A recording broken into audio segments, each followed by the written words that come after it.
Nah, baru setelah itu ditanya anaknya. Itu cerita dalam ayat tadi.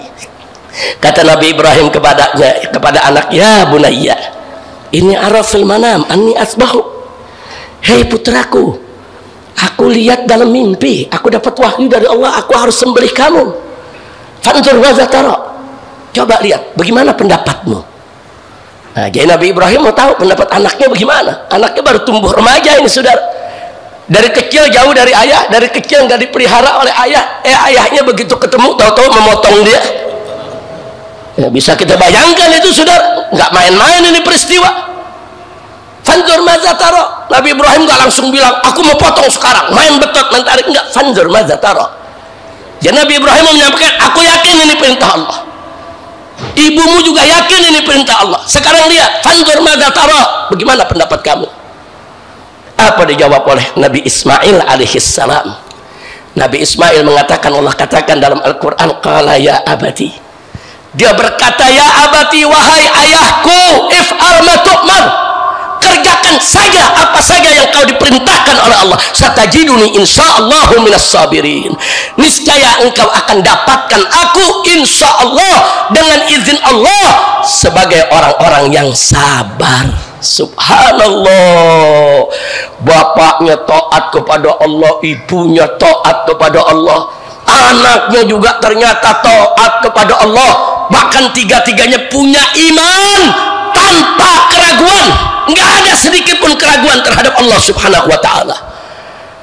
Nah, akhirnya setelah Nabi Ibrahim melihat sikap istrinya yang begitu istimewa, sikap anaknya yang begitu mulia, saudara, barulah besoknya dikurbankan.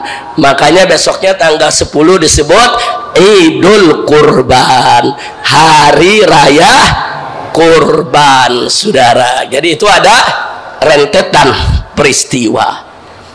Nah, jadi kalau tadi khotib kita di mimbar, saudara, menyuruhkan kepada kita untuk memperhatikan itu syariat haji, perhatikan itu syariat kurban, jangan kita sepelekan. Ya, sudah seyogianya lah kita semua memperhatikan itu semua.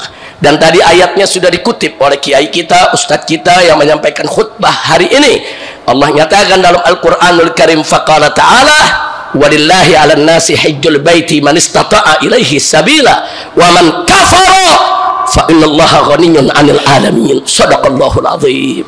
Luar biasa itu ayat, ya ikhwan. Allah nyatakan walillahi ala nasi hijjul bait, saudara, bahwa umat manusia ini, umat Nabi Muhammad sallallahu alaihi wasallam, wajib hijjul bait, untuk menunaikan ibadah haji ke tanah suci, saudara. Wajib lillah, hanya bagi Allah, saudara. Siapa yang diwajibkan? Man istata'a ilaihi sabila, mereka-mereka yang sudah punya kemampuan, yang sudah terbuka jalan bagi mereka untuk melaksanakannya, baik itu kemampuan hartanya, kemampuan fisik kesehatannya, kemampuan juga kesempatan peluangnya. Saudara, kadang-kadang ada orang badannya sehat, duitnya banyak, belum bisa bikin haji karena mesti jagain ibunya yang sakit, saudara. Nah, jadi peluang itu, ya hartanya cukup, saudara, badannya juga mampu untuk melaksanakan ibadah haji, walaupun harus ditopang atau dibantu, saudara. Kemudian yang berikutnya, dia punya kesempatan untuk melaksanakannya, saudara. Nah, jadi kalau orang sudah diberikan oleh Allah, saudara, nikmat sehat, nikmat harta, nikmat kesempatan, berarti orang tersebut sudah diundang oleh Allah subhanahu wa ta'ala. Ayo dong bikin haji, itu undangan Allah tuh, undangan, saudara. Tinggal tergantung yang diundangnya mau gak diundang sama Allah, saudara. Kalau dia tahu diri, bersyukur atas undangan Allah, maka dia akan sambut Allah punya undangan. Makanya dia berangkat di hadapan Allah di kota suci, maka dia katakan, labbaik Allahumma labbaik, aku sambut panggilanmu ya Allah, aku sambut undanganmu ya Rabb.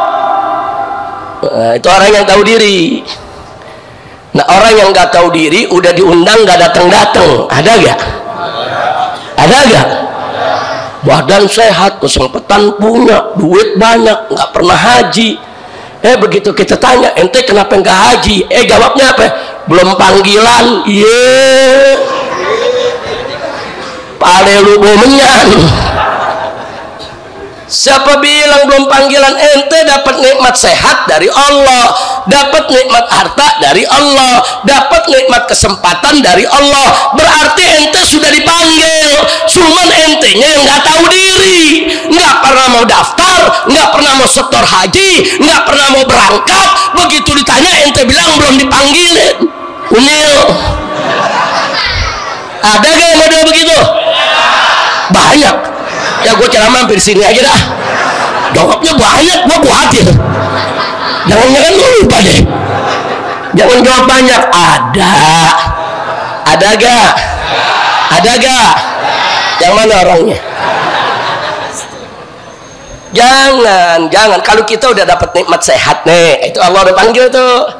Ditambah nikmat harta, Allah udah panggil. Allah sayang sama kita. Dikasih nikmat kesempatan, saudara. Berangkat haji, saudara. Berarti kita sudah dipanggil oleh Allah. Nah, jadi jangan udah nggak mau haji pakai nyalain Allah, belum panggilan. Nih kalau dalil semacam ini dibolehkan, nanti pelacur juga punya dalil begitu. Ente kenapa ngelacur? Takdir. Nanti ditanya lagi, ente kenapa nggak mau tobat? Belum panggilan. Kacau tidak? Ayo saya tanya, kacau tidak? Jangan menisbahkan maksiat kita kepada Allah. Kita maksiat, kita yang dosa, jangan nyalain Allah. Betul? Ente yang nggak mau haji, ente yang pelit, bakhil, kikir. Lu paham nggak tuh artinya? Ya kalau pelit doang tuh sedikit, udah pelit, bakhil, kikir, medek lagi.